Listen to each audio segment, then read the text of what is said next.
வணக்கம். தமிழ் ஃபுட் கார்னரில் இன்னைக்கு ஒரு சிம்பிளான லஞ்ச் மெனு பார்க்க போகிறோம். பாசிப்பயிறு குழம்பும் உருளைக்கிழங்கு ஃப்ரையும். பாசிப்பயிரில் புரோட்டீன் சத்துக்கள் நிறைய இருக்கிறதுனால உடம்புக்கு ரொம்ப நல்லது. இந்த ரெண்டையுமே ரொம்ப ஈஸியாக வேகமாக செஞ்சிடலாம். இந்த குழம்புக்கு இந்த உருளைக்கிழங்கு ஃப்ரை சைட் டிஷ்ஷாக வச்சு சாப்பிட்றதுக்கு காம்பினேஷனாக இருக்கும். வாங்க இப்போ எப்படி பண்ணுறதுன்னு பார்க்கலாம். பாசிப்பயிறு குழம்பு பண்ணுறதுக்கு 100 கிராம் பாசிப்பயிரை 2-3 தடவை வாஷ் பண்ணிவிட்டு 7 மணி நேரமாக ஊற வச்சுருக்கேன். 300 கிராம் உருளைக்கிழங்க மேல் தோலை சீவிட்டு இந்த மாதிரி சதுர துண்டுகளாக கட் பண்ணி அதில் உள்ள மாவு தன்மை போகிற அளவுக்கு 2-3 தடவை நல்லா வாஷ் பண்ணிவிட்டு உப்பு கலந்த தண்ணியில் போட்டு வச்சுருக்கேன். ஃபஸ்ட்டு நம்ம அந்த பாசிப்பயிறு குழம்பு பண்ண ஸ்டார்ட் பண்ணலாம். குக்கரில் தான் இந்த குழம்பு பண்ண போகிறோம்.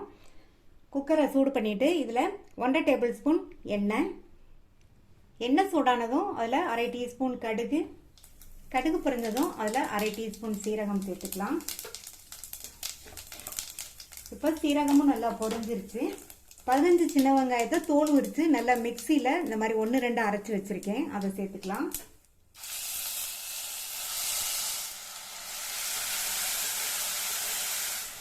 வெங்காயத்தை மிக்சியில் சேர்த்து இந்த மாதிரி 1-2 அரைச்சிக்கங்க, அல்லது நல்லா பொடியாக சாப் பண்ணிக்கோங்க.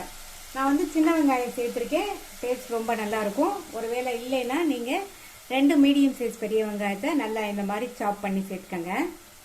இப்போ வெங்காயத்தை லைட்டாக வதக்கி விட்டாச்சு. இப்போ இதில் கறிவேப்பிலை சேர்த்துக்கலாம். சேர்த்துட்டு இந்த வெங்காயத்தை ஓரளவு கலர் மாறுற அளவுக்கு வதக்கிக்கணும்.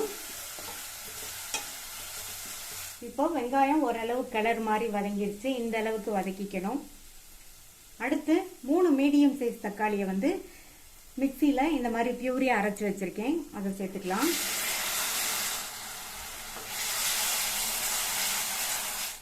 இப்போ வந்து தக்காளி பியூரியை சேர்த்துட்டு நல்லா கலந்து விட்டாச்சு.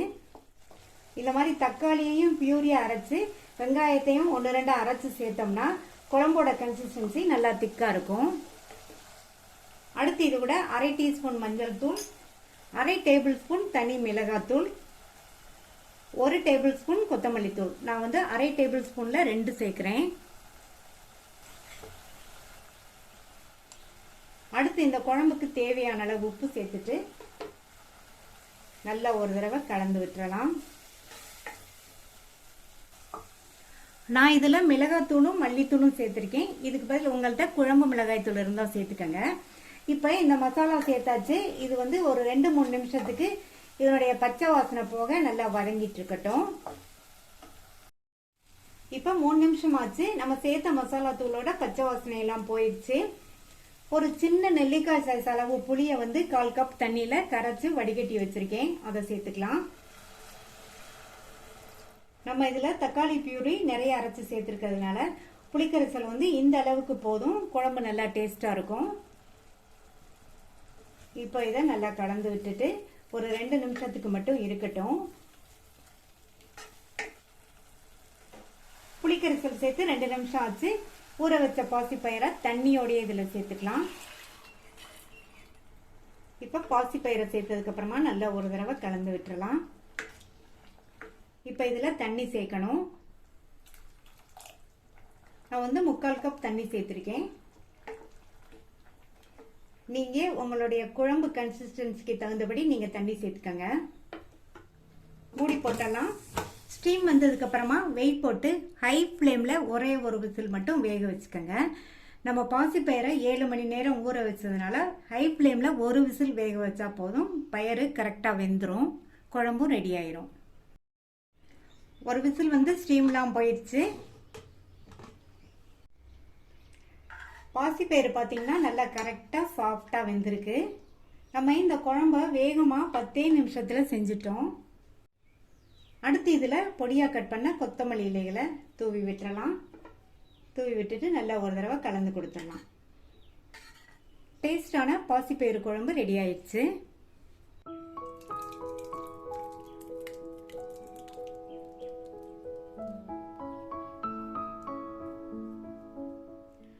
சாதத்துக்கு 1 கப் அரிசிக்கு 3 கப் தண்ணி சேர்த்து தேவையான அளவு உப்பு சேர்த்து நல்லா கலந்து விட்டுருக்கேன். இப்போ மூடி போட்டு ஸ்டீம் வந்ததுக்கு அப்புறமா வெயிட் போட்டு மீடியம் ஃப்ளேம்ல 4 விசில் வேக வச்சுக்கலாம். சாதம் வெந்துட்டு இருக்கட்டும், நம்ம உருளைக்கிழங்கை ஃப்ரை பண்ணிக்கலாம். உருளைக்கிழங்கு ஃப்ரை பண்ணுறதுக்கு ஒரு அடிகனமான பேன் எடுத்துக்கோங்க அல்லது இரும்பு கடாய் எடுத்துக்கோங்க. நான் வந்து ஒரு அடிகனமான கடாய் எடுத்திருக்கேன். இதில் வந்து 2 டேபிள் ஸ்பூன் எண்ணெய் சேர்த்துக்கலாம். எண்ணெய் சூடாயிடுச்சு. அதில் அரை டீஸ்பூன் கடுகு. கடுகு பொரிஞ்சதும் அதில் 1 டீஸ்பூன் உளுந்து சேர்க்குறேன். உளுந்து கொஞ்சம் கூடவே சேர்த்துக்கோங்க, நல்லாயிருக்கும். உளுந்தோட கலர் மாறிடுச்சு. இது கூட 2-3 சின்ன வெங்காயத்தை இந்த மாதிரி பொடியாக கட் பண்ணி சேர்த்துக்கோங்க.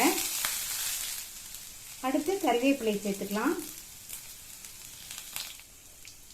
இதில் நம்ம கட் பண்ணி வச்ச உருளைக்கிழங்க தண்ணியை வடிச்சிட்டு இதில் சேர்த்துக்கலாம். உருளைக்கிழங்க சேர்த்துட்டு நல்லா இந்த மாதிரி கலந்து கொடுத்துருங்க. அடுத்து இது கூட 1/4 டீஸ்பூன் பெருங்காய பவுடர் சேர்க்குறேன். நல்லா வாசனையாக இருக்கும். பெருங்காய பவுடர் சேர்த்துக்கலாம் அல்லது 2-3 பூண்டை இடித்து சேர்த்துக்கலாம்.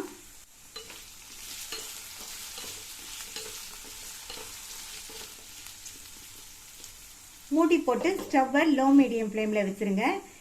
கிழங்கு எண்ணெயிலேயே வதங்கி 3/4 பங்கு அளவுக்கு வெந்து வரட்டும். இடையில அப்பப்போ ஓப்பன் பண்ணி கிளறி விட்டுக்கங்க.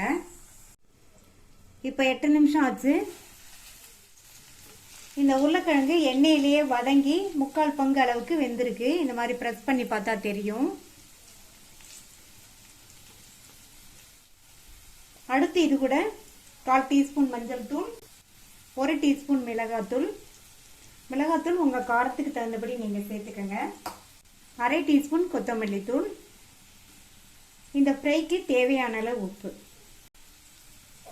இந்த மாதிரி பரவலாக சேர்த்துக்கங்க. இப்போ நல்லா மிக்ஸ் பண்ணி விட்டுறலாம். இந்த மாதிரி மிக்ஸ் பண்ணி விட்டதுக்கு அப்புறமா மூடி எதுவும் போட வேண்டாம். ஸ்டவ் வந்து சிம்லேயே இருக்கட்டும். ஓப்பன்லேயே நல்லா இந்த கிழங்கு ஃப்ரை ஆகி நல்லா ஃபுல்லாக வெந்து வரட்டும்.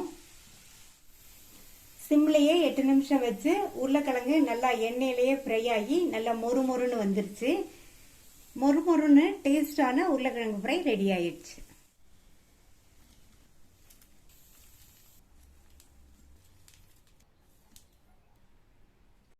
எல்லாமே ரெடி ஆயிடுச்சு. சாதம், பாசிப்பயிறு குழம்பு, உருளைக்கிழங்கு ஃப்ரை. ரொம்ப சிம்பிளான டேஸ்டான லஞ்ச் மெனு ரெடி ஆயிடுச்சு. நீங்களும் இந்த சுவையான லஞ்ச் மெனுவை ட்ரை பண்ணி பார்த்துட்டு உங்கள் கமெண்ட்ஸை சொல்லுங்கள். தேங்க்யூ.